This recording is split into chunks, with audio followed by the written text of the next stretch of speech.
Hello, Aadhi's പ്ലാനറ്റിലേക്ക് എല്ലാവർക്കും സ്വാഗതം. അപ്പോൾ ദേ തമ്പനയിൽ കണ്ട പോലെ കാളവേലയുടെ വിശേഷങ്ങളുമായിട്ടാണ് കേട്ടോ വന്നിട്ടുള്ളത്.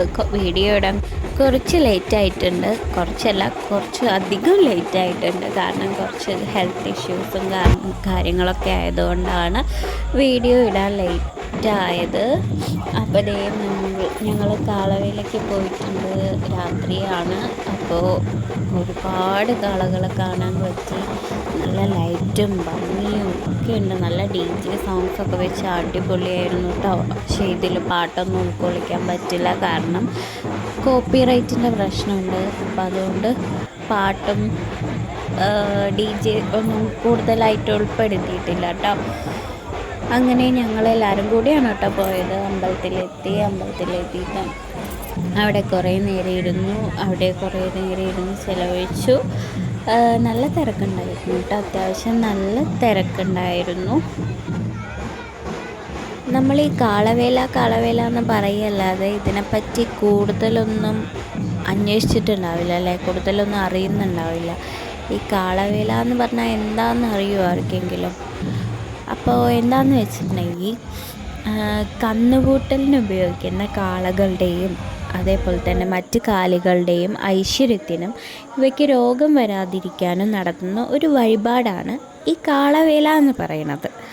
ആദ്യകാലങ്ങളിൽ കർഷകർ തങ്ങളുടെ വിളകളെയും കാലികളെയും സംരക്ഷിച്ചിരുന്ന കാവിലെ ദേവിയെ സന്തോഷിപ്പിക്കാനായി കാളകളുടെയും മറ്റു രൂപം കെട്ടിയുണ്ടാക്കി കാവുകളിൽ സമർപ്പിക്കുന്ന ഒരു ആചാരമായിട്ടാണ് ഇത് തുടങ്ങിയതെന്ന് കരുതപ്പെടുന്നു. ഈ ആചാരം കാലാന്തരങ്ങളിൽ രൂപഭേദങ്ങൾ വന്ന് ഇന്ന് കാണപ്പെടുന്ന കാളവേലയായി മാറി എന്നാണ് പറയുന്നത്. ഇന്ന് കാളവേല നടത്തുന്നത് എങ്ങനെയാണ്? കുറേ DJ പാട്ടും കാര്യങ്ങളും ഒക്കെ കൂടിയാണല്ലേ. പണ്ട് കാലങ്ങളിൽ കർഷകർ ഇങ്ങനെ അവരുടേതായ പാട്ടുകളൊക്കെ പാടിയാണ് കാളകളെ ദേവിയുടെ അടുത്തേക്ക് കാവിലേക്ക് എഴുന്നള്ളിച്ച് കൊണ്ടുവന്നിരുന്നത് എന്നാണ് പറയപ്പെടുന്നത് കേട്ടോ. അപ്പം നല്ല ഭംഗിയുള്ള ഓരോ കാളകളെയും, കുട്ടി കാളകളും വലിയ കാളകളും ഒക്കെ ഞങ്ങൾ കണ്ടു. നല്ല ഭംഗിയിൽ അവയൊക്കെ അലങ്കരിച്ച് അവരുടെ ആഭരണങ്ങളും ലൈറ്റ് കൊണ്ടൊക്കെ ഭംഗിയായി മോടി പിടിപ്പിച്ച് നല്ല രസമായിരുന്നു കേട്ടോ. പിന്നെ അവരുടെ ആ തലയാട്ടലും കണ്ണടയ്ക്കലും കൊമ്പ് കുലുക്കലും ചെവിയാട്ടലും അങ്ങനെ പലതരത്തിലും കാളകളെ മാറ്റി വലിയ കാളയായിട്ടും ചെറിയ കാളയായിട്ടും അങ്ങനെ ഒരുപാട് രീതിയിൽ നമുക്ക് നമ്മുടെ മുന്നിൽ പ്രസൻറ്റ് ചെയ്തുകൊണ്ടിരിക്കുകയാണ് കേട്ടോ. ഓരോ ഭാഗങ്ങളിലായിട്ട് ഓരോ ദേശങ്ങളിലെ കാളകളായിട്ട്, ദേശക്കാള എന്നാണ് പറയുന്നത്, ഓരോ ദേശങ്ങളിലെ കാളകളായിട്ടും നമ്മളുടെ മുന്നിൽ പ്രസൻറ്റ് ചെയ്തുകൊണ്ടിരിക്കുകയാണ് കേട്ടോ. ഇപ്പോൾ ഈ റോഡുകളിലൊക്കെ വന്നിങ്ങനെ പാട്ടും മേളമൊക്കെ ആയിട്ട് ഇങ്ങനെ വന്നുകൊണ്ടിരിക്കുന്ന കാളകളെ ഇനി നേരെ അമ്പലത്തിൻ്റെ ഗ്രൗണ്ടിൽ പോയി അവിടെ ചെന്ന് എല്ലാവരും ഒരുമിച്ച് നിന്ന് അവിടെ എന്തൊക്കെ പ്രോഗ്രാംസൊക്കെ ഉണ്ട്, അതൊന്നും എനിക്ക് കൃത്യമായിട്ട് അറിയില്ല. അവിടെ എന്തൊക്കെ ഇങ്ങനെ കാളകളൊക്കെ നിരന്ന് നിന്ന് അപ്പോൾ കാണാനൊക്കെ നല്ല ഭംഗിയാവും കേട്ടോ. പക്ഷെ നല്ല രാത്രിയാവും, അതേപോലെ തന്നെ നല്ല തിരക്കുണ്ടായിരിക്കും. അപ്പോൾ ഞങ്ങളങ്ങനെ അത്രയ്ക്കൊന്നും സമയം ഞങ്ങളവിടെ ചിലവഴിക്കാറില്ല. കുറച്ച് നേരമൊക്കെ ഇങ്ങനെ കണ്ട് റോട്ടിൽ തന്നെ നിന്നാൽ നമുക്ക് കുറേ കാളകളെ കാണാൻ പറ്റും. അന്നേ ദിവസം അവിടെ ആകെ ബ്ലോക്കായിരിക്കും കേട്ടോ, വാഹനങ്ങളൊന്നും കടത്തിവിടില്ല. അങ്ങനെ കുറേ നേരം അത് കണ്ട് നിന്ന് രാത്രി കുറേ വൈകിയപ്പോൾ ഞങ്ങൾ വീട്ടിലോട്ട് പോന്നു കേട്ടോ.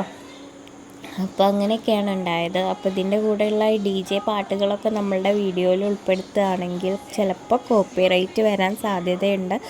അതുകൊണ്ടാണ് കോപ്പിറൈറ്റ് വരാൻ സാധ്യത ഉള്ളതുകൊണ്ടാണ് കേട്ടോ പാട്ടൊക്കെ കട്ട് ചെയ്തിട്ട് മാറ്റി വയ്ക്കുന്നത്. അപ്പോൾ ഇതിൽ ആൺകുട്ടികളെന്നോ പെൺകുട്ടികളെന്നോ ഒരു വകഭേദവും ഇല്ലാതെ ഒപ്പം കാളകൾക്കൊപ്പം ഡാൻസും പാട്ടും ഒക്കെ ആയിട്ട് എല്ലാവരും നടന്നു പോവുകയാണേ. നല്ല രസമായിരുന്നു. അപ്പോൾ ആ പാട്ടും അവരുടെ ആ കളിയൊക്കെ കാണുമ്പോൾ നമ്മൾ തന്നെ അറിയാതെ ഇങ്ങനെ തുള്ളിപ്പോകുന്ന ഒരവസ്ഥയാണ് കേട്ടോ. പിന്നെ അടുത്ത ദിവസം ഞങ്ങൾ അമ്പലത്തിലോട്ട് തൊഴാൻ പോവുകയാണ് കേട്ടോ. അടുത്ത ദിവസം നല്ല മഴയായിരുന്നു, രാവിലെയൊക്കെ നല്ല മഴയായിരുന്നു. ഞങ്ങൾ അമ്പലത്തിലോട്ട് തൊഴാൻ പോവുകയാണ്. ഞാനും അതുൻ്റെ പാപ്പനും അച്ഛമ്മയും അച്ഛനും കൂടെയാണ് പോയത്. അവിടെ ചെന്നപ്പോൾ ഒരുപാട് കടകളും എല്ലാം ഉണ്ടായിരുന്നു. അതേപോലെ തന്നെ നമ്മൾ തലേ ദിവസം കണ്ട കാളകൾ കാളകളുടെയൊക്കെ ആഭരണങ്ങളൊക്കെ ഊരി വെച്ച് അവിടെ അങ്ങനെ നല്ല എന്താ പറയുക ഓരോ ഭാഗങ്ങളൊക്കെ അഴിച്ചു മാറ്റി അവർ കാളകളെയൊക്കെ കൊണ്ടുപോകാൻ നിൽക്കുകയാണ്. അപ്പം അന്നേ ദിവസം ഉച്ച തൊട്ട് വേലകൾ വരാൻ തുടങ്ങുമല്ലോ. അപ്പോൾ ഈ കാളകളൊന്നും അവിടെ പാടില്ല. കാരണം ആനകൾക്ക് നിൽക്കണ്ട. ഒരുപാട് ആനകളുണ്ട് കേട്ടോ. ഒരുപാട് ആനകൾ നിരന്ന് നിൽക്കുന്ന ഒരു പൂരം കൂടിയായിട്ടാണ് നമ്മളുടെ തൂതപ്പൂരം അറിയപ്പെടുന്നത് കേട്ടോ. ഒരുപാട് ആനകൾ വന്നാൽ ഒരുപാട് ഒരു 10-40 ആനകൾ കൂടി നിൽക്കുന്നുണ്ട് കേട്ടോ. അപ്പോൾ ദേ കാളകളെയൊക്കെ കണ്ടു ഞങ്ങൾ. ഇനി അമ്പലത്തിലൊക്കെ തൊഴുത് ഇറങ്ങുകയാണ്. അമ്പലത്തിൽ ഒരുപാട് ആളുകൾ ഉണ്ടായിരുന്നു കേട്ടോ തൊഴാനൊക്കെ. അവിടെ പൂജയും കാര്യങ്ങളൊക്കെ നടക്കുന്നുണ്ട്. അങ്ങനെ ഞങ്ങൾ തൊഴുതിറങ്ങി വരുന്ന സമയത്താണ് അവിടെ വേറൊരു കളി നടക്കുന്നത്. അതാണ് ചവിട്ടുകളി എന്ന് പറയും.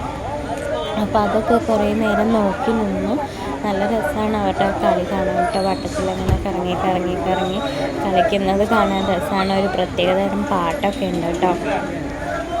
പിന്നെ അതൊക്കെ കണ്ട് ഞങ്ങൾ വീട്ടിലോട്ട് പോന്നു. പിന്നെ അതേ രാത്രിയിലത്തെ ഒരു കാഴ്ചയാണ് കേട്ടോ ഇത്. ഞങ്ങളൊന്നും പോയില്ല. രാത്രി കുറേ നല്ല തിരക്കൊക്കെ ആയത് കാരണം പോയിട്ടുണ്ടായിരുന്നില്ല. അപ്പോൾ വീഡിയോ ഇഷ്ടമായാൽ എല്ലാവരും ലൈക്ക് ചെയ്യണം. സബ്സ്ക്രൈബ് ചെയ്യാത്തവരാണെങ്കിൽ സബ്സ്ക്രൈബ് കൂടി ചെയ്തേക്ക്. അപ്പോൾ താങ്ക് യു സോ മച്ച്. അടുത്ത വീഡിയോ ആയിട്ട് വരാം. ബൈ.